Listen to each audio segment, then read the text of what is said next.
Here is a standard high school history class summary of the Soviet Union. The Union of Soviet Socialist Republics, USSR, was a communist state from 1922 to 1991 and was a big rival of the US from World War II to the end of the 80s. But what was the Soviet Union really like? What was it like living in the Soviet Union? That same history class probably told you what it was awful, but it's a lot of more complicated than that. Daily life in the Soviet Union, it turns out, was in many ways just like you heard, especially in the early days of famines and forced labor camps. But like any large, modern country or union, and the USSR was literally the largest, the quality of life in Soviet Russia varied wildly over the years, depending on many complicated factors. Before we get started, be sure to subscribe to the Journey History channel.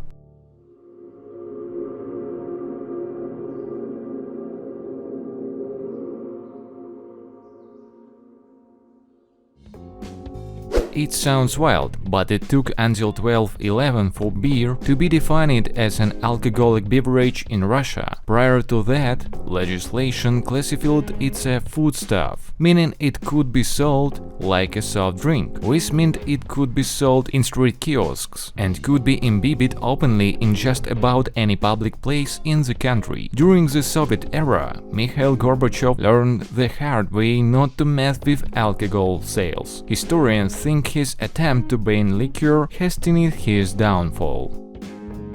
From the late 40s to the early 60s, the Soviet Union had a counterculture group, what a bit Western beatnik and hipster culture, and even made bootlegs LPs. This being in the USSR the so-called Stiliagi style hunters were forced to make the bootlegs out of recycled X-ray films, though the records has costly bones all over them. The Stiliagi there, in the words of one style blogger, a group of bandy youngsters dressed up in colorful American-inspired get-ups, what they're unafraid to make a bold fashion statement. Who's critical of the Stiliagi claimed, today the dancer jazz, but tomorrow he will sell his homeland.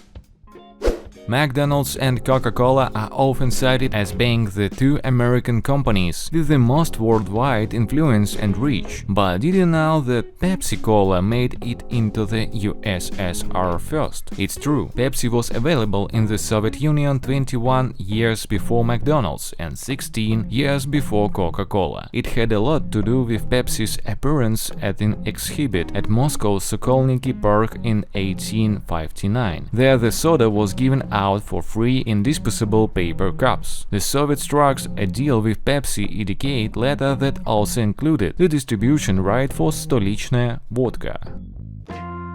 According to Russian author Alexander Kabakov, from the 1930s to the 1950s, especially car owners in the Soviet Union took great pride in making their vehicles last as long as possible, and in some cases they lasted a lifetime. Quality control was a huge part of it, and so was build quality. Kabakov says the metal frames, they are so thick coming off the line, they're basically resistant to corrosion.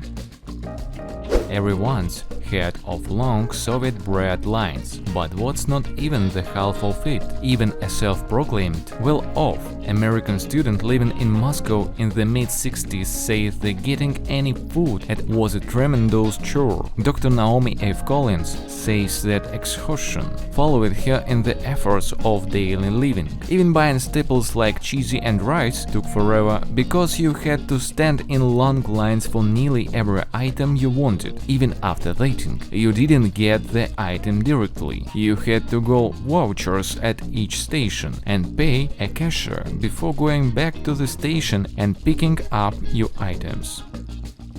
Soviet authorities in Stalin's time considered private kitchens, dining rooms and even apartments to be dangerous to the regime, so an idea was tossed around the early days for force people to eat in communal cafeterias. So-called kitchen politics, they're such a freed the Soviet leaders wanted houses without kitchens at all. It wasn't just about preventing people from having privacy. The idea was also meant to relieve a housewife from her daily chores, so what she could develop as a personality and free the country from the Tsarism and bring happiness to poorer classes. The idea didn't pan out, and soon widespread industrialization led to 112 different ethnic groups being served exactly the same stuff, such as canned soup, meat and fish. A New York Times feature from 1989 reveals quite a bit about the Soviet attitude regarding the poor and the homeless in the last few years of the USSR. On Western Diplomat is quoted as saying the Soviet officials stopped gathering statistics on poverty because they insisted it simply did not exist. Then presented with the idea of combating the issue of the American-style soup kitchens, on Soviet officials said, "We are opposite to this system. The poor people get free dinner. Psychologically, it's a strange idea to us. We will not consider such a variant." In 1989, it took a Soviet worker 10 times longer to eat a pound of meat than it did average American.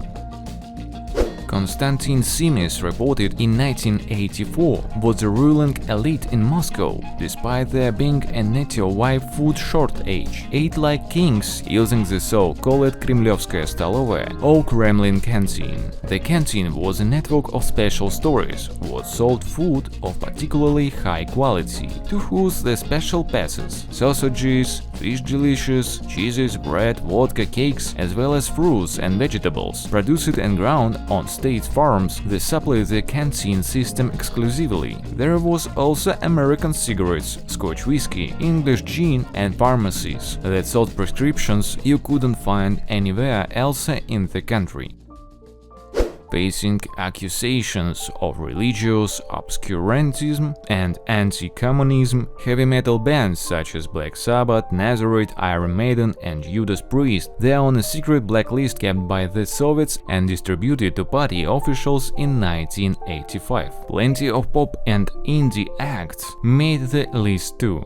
Bands like Talking Heads, The Village People and 10cc, they are listed in the documentary, which was written up for the purpose of intensifying control over the activities of discotheques. The translated title of the blacklist, by the way, was the approximate list of foreign musical groups and artists whose repertoires contain ideologically harmful compositions.